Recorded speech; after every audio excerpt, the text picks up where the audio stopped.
I'm not really sure how I'm going to make this last for 10 minutes, but I believe I can underline at least some of the reasons why this battle, so far from seeming marginal or humanitarian, is very important, essential, in fact, to those of us on this side of the House and the argument who have devoted their politics to the fight for a classless society and against the foul, hereditary apparatus of absolutism. We, frankly, unalterably oppose the practice of human sacrifice. And we even have our doubts about the system that requires it. Let me explain a little what I mean by that. Every one of you by now will have read of the recent human sacrifice that took place in Florida. Actually, it turned rather disagreeably in the eyes and points of view of some liberal commentators into an emotion, unpleasant. There was the stench of burning flesh, repulsive to the nose. There was the flash of flame behind the mask, appalling to the eye. Mr. Medina's last few seconds can't be measured exactly, but they don't seem to have been very civilized as a means of exiting the society. The flames and the stench, I would say, are more or less routine. I don't want to dwell on them. The jaunty warders and governors of prisons in Florida have called that machine Old Sparky in their charming way for good reasons for a long time, to show who's in charge. You hear I use the word like human sacrifice, which of course he's when you sit down and you hear that, I've never heard it referred to as that. And of course, immediately when you hear that, you start thinking about it. I understand what it's supposed to do. It's supposed to like arc back to like ancient human sacrifices that now as a modern civilization, we're like, oh, we're barbaric. We don't do such things. And then we put people in electric chair, pull it. Do you think that is an effective tactic? Or do you think that's the type of thing that most people hear and just like roll their eyes at, like, oh, you're being so melodramatic about the thing? Like if you're somebody who doesn't know your position, or somebody who's say like the majority of Americans, somewhat pro death penalty, do you think that's the type of thing that would like kind of push them back a little bit? Or do you think it's a good shock to the system because it makes them start thinking to it? No pun intended when I said shock to the system. Yeah, right. I was just looking up that guy, by the way, who's referred to, Pedro Medina, who is a Cuban refugee who was executed in Florida for the murder of a 52-year-old woman in Orlando. Circumstances, that would have been just before this debate. Circumstances was execution, elevated objections to the use of electrocution as a means of capital punishment. During his execution, Medina's head burst into flames, filling the death chamber with smoke.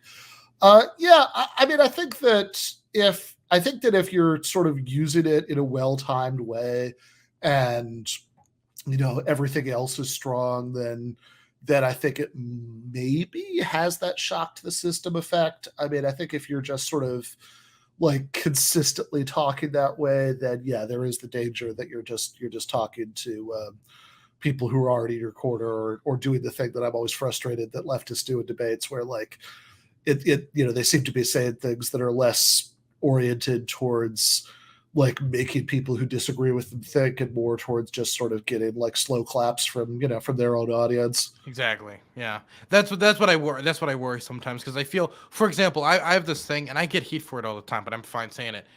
There's certain phrases that I think lefties will sometimes say that I feel like we could deliver the same message in a much easier package, get the same thing across, and that's what I'm most interested in, right? For example, when somebody says like, defund the police or abolish the police, and then you sit them down, and some people take like a back to that, and I'm like, okay, you could say the same exact thing in an easier package that gets the same message across and communicates to more people. Because when you look at the polling of these catchphrases, it just doesn't poll well. So my main interest is always trying to communicate things. And so when I hear things like human sacrifices, I'm always trying to like take a step back and think like, if you're a normal everyday person, you hear that. Is that the type of shit you're going to roll your eyes at, or is that going to intrigue you? Yeah, I think the problem with, even though, summer of 2020, I actually wrote an article for Jackman where I was, defending the slogan, because I think there's definitely a way of reading it that is defensible. I think the problem with defund the police is that, it's like what you're emphasizing is the budget cut, and that's it, right? Like, and I think that, so you're like, even though what defund advocates typically are talking about is like, okay, granted, I think it varies a lot from like locality to locality. You know, like there are places where the city government in general is pretty cash strapped, and so is the police department. But like, you know, there are big cities where like, I mean, whatever, not even that big, right? Where like the police department like has enough money to buy a tank, and then, you know, you have really crappy social services. And so it's a way of like honing in on that and saying, okay, we could divert some of this money in a way that would be useful. And I'm all for that. But I think that the problem is that a lot of people, I mean, like, honestly, even if you look at polls that are just restricted to Black voters, and they ask, okay, do you think the level of police presence in your neighborhood is not enough, too much, or about right? You know, the one that always actually gets the least, you know, the smallest percentage is too much, which is not because the people who are answering don't know that the police can be racist and abusive and all the rest of those things, you know, but because if you live in an area, you know, as you're more likely to do if you're working class, and hence more likely to do if you're Black, where crime is more of an issue, then like you hear defunded, and you just think, okay, well, like you're talking about like budget cutting, and like that just makes it sound like an already bad situation is going to get bleaker, you know. So Yes. so I think like demilitarize the police, you know. That maybe. is a great. I love that one a lot more, because then you hear that and you're like, oh, I understand what you mean by that more. You're not saying necessarily like, hey, our goal is to just shrink the police and destroy it or something because we just want to take all the cops away. Because when people hear about cops, people hear crime is an issue in my community, cop solution to crime in community. That's how people think about policing and dealing with crime in the United States. And because that's the thinking, since you don't build a background around the catchphrase defund the police, all they're hearing is we're taking away your only solution to the crime or things you see in the community. I think that's exactly it. Yeah, I think the left needs to like find a way of making it like of emphasizing the idea that there are solutions to crime that don't center around like more cops and locking more people up and all that stuff, which I think actually empirically there's a great case to be made for that like that having, you know, like more social programs and like, you know, less egregious poverty and inequality like actually does like reduce the crime rate a lot, you know. But I mean, I think the problem is right now that like the right kind of owns crime as an issue, and so I think a lot of people who don't want more cops and more prisons and all that stuff are like kind of afraid of talking about it. I think like, you know, we've got to come up with a way to like be more confident about talking about it and have things to say about it that don't like emphasize, exactly what you said, right? Taking away the one thing that seems to be, you know, like we could argue about how much of a solution it really is, but like to a lot of people in communities where they're really worried about crime, like does seem like, hey, this is like the one like sort of defense that there is, as much as like as bad as it can be. That doesn't focus on taking that away, but focuses on like, here's the positive, constructive thing that we could do. Yeah. I don't want to get us derailed though. So yeah, fair enough. All right, let's go back to this. Do it. And I've seen worse myself. If you've ever been to the cyanide chamber in Parchman, Mississippi, you can say you've seen worse. And the most remarkable thing about these procedures, including the banalized, medicalized system now being preferred that degrades the medical and physician profession, the worst thing about it actually is how calmly it's received. In Arkansas the other day, they executed 3 guys at one go.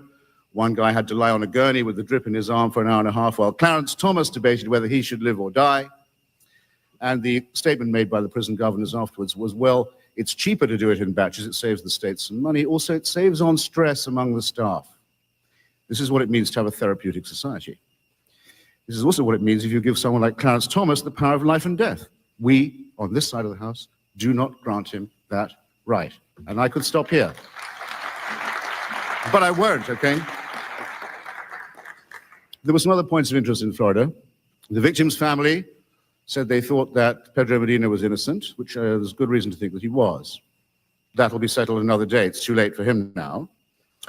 His Holiness the Pope intervened asking for clemency. I would consider that a problem for the National Review rather than myself. It's not my business, but it was a point of interest.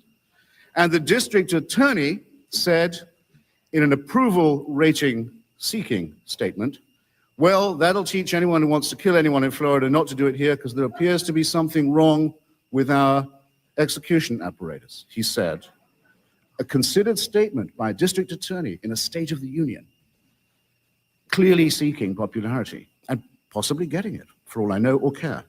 Because as you probably don't know, Mr. Chairman, there are some politicians who are not good enough to resist the temptation of the opinion poll attitude to human sacrifice, or indeed to the photo op campaign human sacrifice. I hope this news does not shock or distress you. The President of these United States, in fact, launched his campaign for that high office by executing a mentally retarded black man named Ricky Ray Rector in Arkansas, a man so deeply lobotomized that he saved his dessert after every dinner. He had a fondness for pecan pie when they came to the cell to take him away because Bill Clinton was having a hard time in New Hampshire. And I say, and I can prove it, for no other reason did they come for him that night.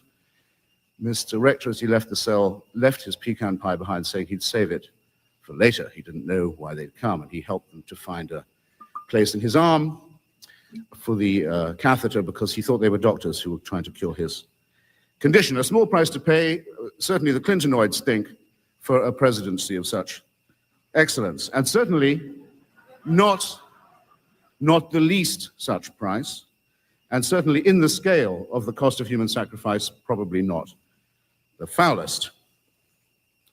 Now, but take that opinion poll execution that I just alluded to. It could be argued that this is actually an argument against the degradation of our public life and against postmodern politics, that it shows that the corruption and rottenness of that, not specifically of the human sacrifice system, sometimes called capital punishment. Well, I could take that point on board, I believe. For one thing, I'm a great critic of virtual politics. And it's true that some of the arguments on our side are very good and very sound and very honest and very decent and are made by people who also deserve those adjectives, of whom the Reverend Jackson, whose excellent new book I hope you will buy, is a salient example. But let us agree that there are weaknesses that we might be the first to admit. It has been said that this is a racist penalty. You may have heard it said it's a racist penalty. The evidence that it's a racist penalty is overwhelming. All the figures confirm that it is applied in the most abruptly differential way, as between black and white people of America, and that it is indeed, in large parts of the country, a legacy of the time when sharp reminders were needed as to who was running the show.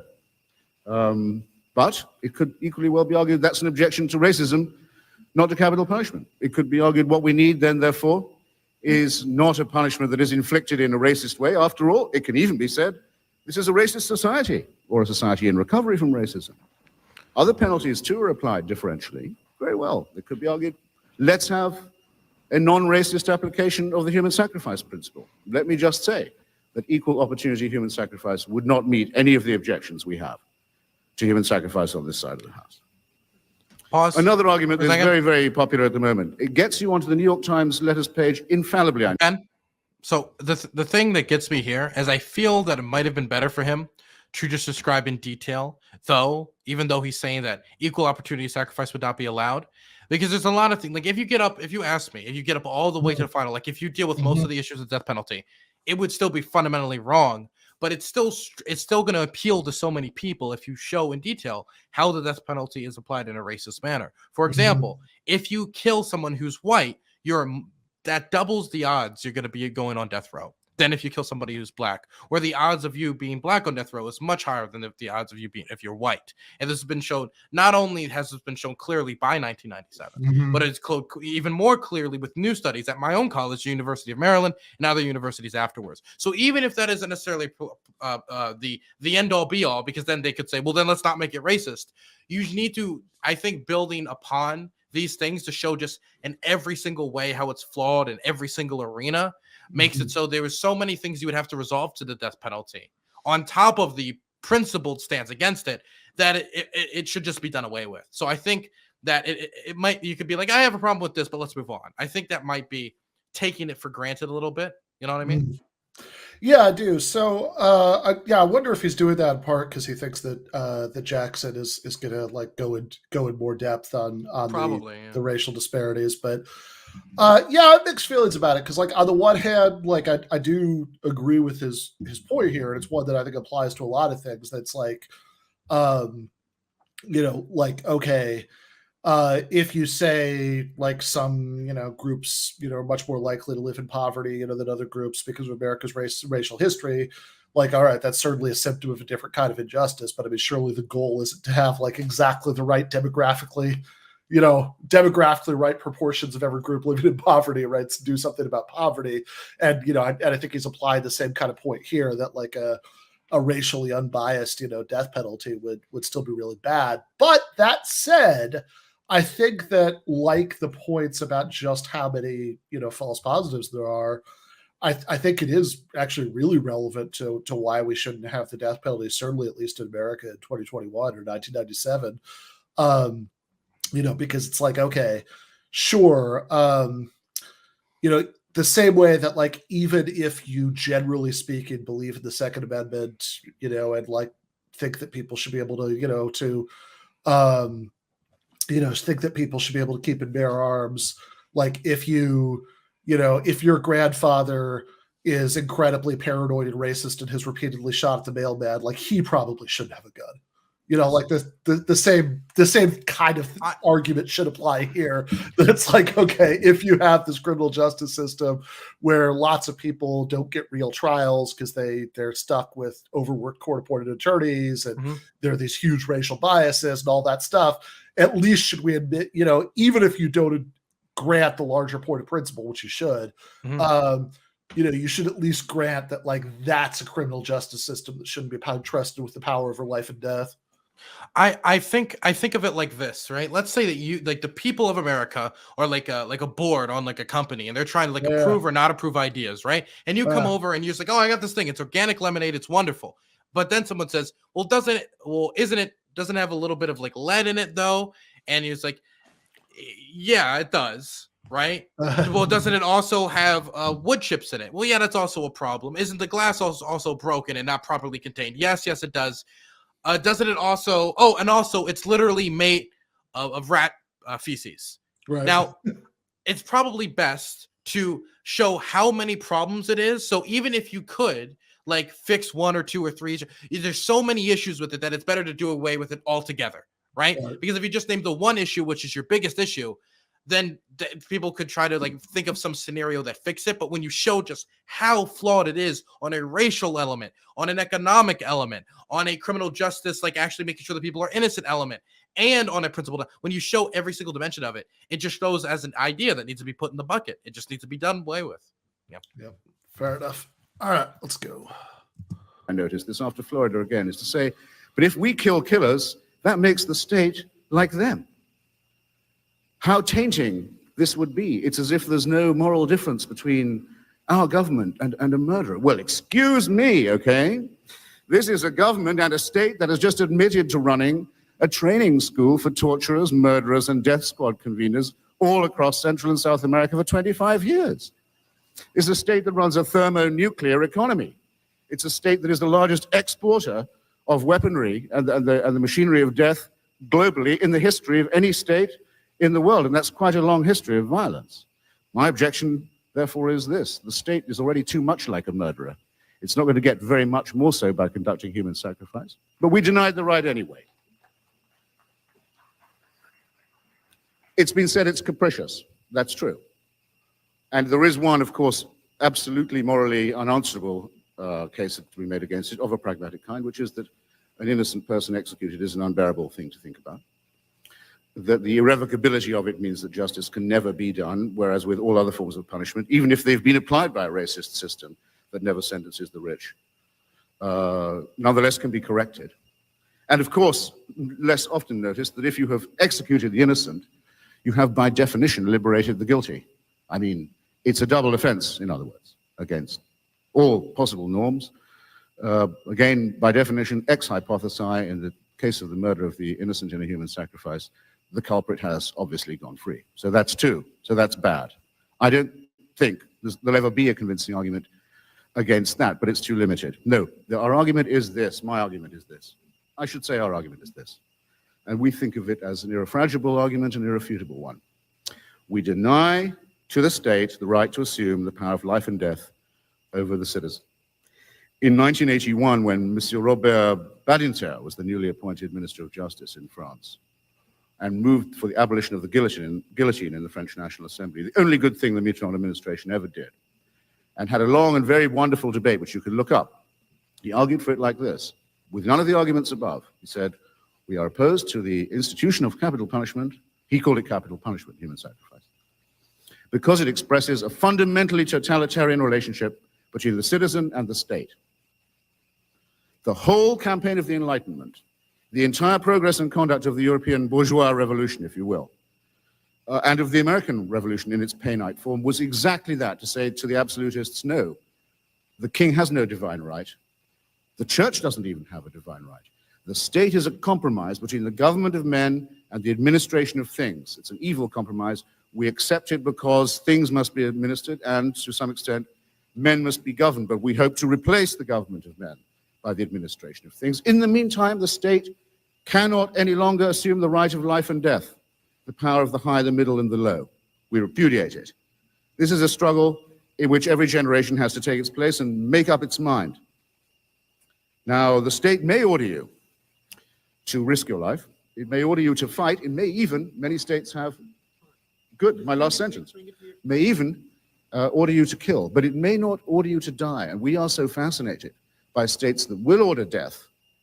The kamikaze is the counterpart of the worship of the emperor, that we realize the moral and historical sewer of ancestor worship and hierarchy from which this disgusting apparatus has come. And in saying we reject it and repudiate it, we reject also the beastly system of big government opportunistically deployed, which it represents. Thank you. Yeah, I was just thinking that is a hell of a sentence. That's just so many ands and ands and ands. Yeah, taking full advantage.